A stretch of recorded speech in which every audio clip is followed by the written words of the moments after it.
We ask Luke Skywalker himself about his new Jedi Order and the Mandalorian era. Yes, you read that right. There are still some question marks surrounding Luke Skywalker's full journey during the Mandalorian era. However, we just learned some intriguing new details from the Jedi Master himself, sort of.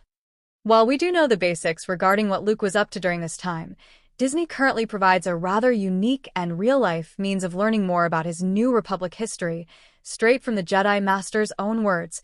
So far, the era of New Republic shows has had 2 Luke Skywalker appearances in both The Mandalorian Season 2 and The Book of Boba Fett.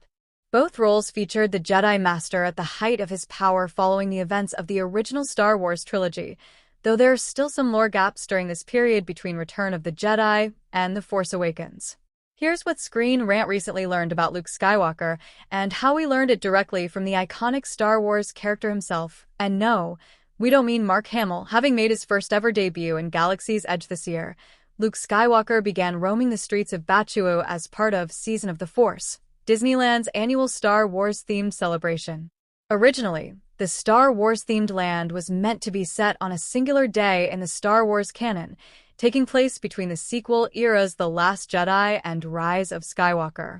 As such, both Resistance heroes and First Order villains are primarily featured walking around the Outer Rim planet, maintaining their respective bases near Black Spire Outpost.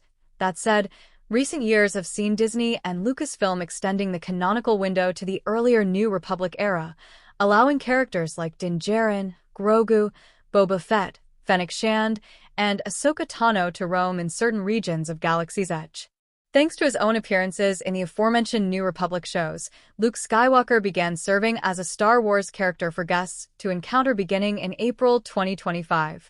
This was notably aligned with Disneyland's various late-night Star Wars events which ran on select evenings between April and May. Screen Rant was in attendance for one of these special Star Wars events, and a meeting with the newly arrived Luke Skywalker himself was certainly warranted. After all, Disney cast members undergo some intense in-depth training when playing a character, pre-preparing accurate responses and answers based upon their character's actual knowledge and how they'd most likely react to guests' questions and comments.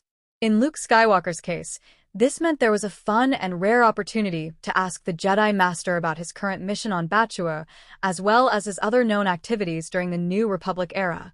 When asked if he'd started to build his Jedi Academy on Ossus, shown in the Book of Boba Fett, Luke Skywalker replied that he hadn't yet begun his attempt at a new Jedi Order. This was because he was still searching for sacred Jedi texts and relics. As such, this helps clarify the timing of Luke Skywalker's now canonical visit to Batuu, taking place before the events of the Star Wars series and likely before his appearance in The Mandalorian Season 2 as well. Additionally, Luke Skywalker also revealed that he could sense the strong energy surrounding the planet of Batuu. This supports the idea that Batuu canonically held a vergence in the Force, sites of strong power in the light or dark side Jedi and Sith would study and often draw power from across the galaxy. Likewise, the Jedi Master also confirmed he'd come to Black Spire Outpost seeking any information or texts from the Jedi Order, wanting to learn more about those who came before him. Luke Skywalker's new comments about his Batuu mission tie perfectly with what we already know about Galaxy's Edge and the planet's canonical history with the Jedi Order. During the High Republic era, the Jedi had a temple on Batuu located near Black Spire Outpost, resembling a smaller version of the primary Jedi temple on Coruscant, while uniquely having one of the planet's petrified tree spires standing tall at the center of the structure.